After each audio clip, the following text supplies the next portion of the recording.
Hi folks, I am back in the classroom and I'm just going to give you a quick rundown of how to fill out the data table and what you are looking for. Sorry it's in two parts. I hit a wrong button as I was walking back from the elevator and it kind of shifted the whole video on me. So anyways, here we go. This is what we saw in the elevator. At rest, as I was standing on the scale, it was at 140. On the way up, it pulls upward and kind of works against gravity. It causes you to feel slightly heavier. It went up about 5 pounds, so about 145. And then on the way down, for that split second at the top of the elevator, you know, that one point where if you jump and the bottom goes out from underneath you, it can be kind of fun. It actually causes the weight on the scale to reach much, much lighter, and that was down to 100 pounds.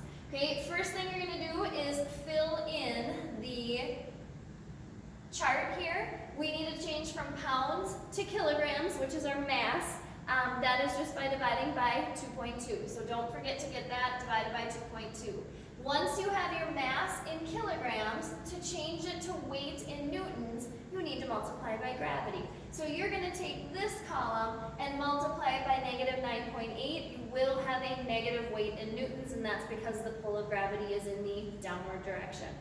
Okay, from there, you are going to calculate the g-force in two different spots. You are going to calculate the g-force as you go up and as you go down. So you are going to need the total force. Don't forget, newtons is your force, so you have your force up and your force down. So you'll put your total force right there, and you'll divide it by your mass at rest. That would be this one right here. And it's always your mass at rest. This equation, you always put your mass at rest right here because you're comparing what you feel doing something different to what you feel at rest. And then you multiply that by gravity. Make sure to kind of put everything in parentheses if you do it in one thing in your calculator. You will take the absolute value of it, so it will make it a positive number.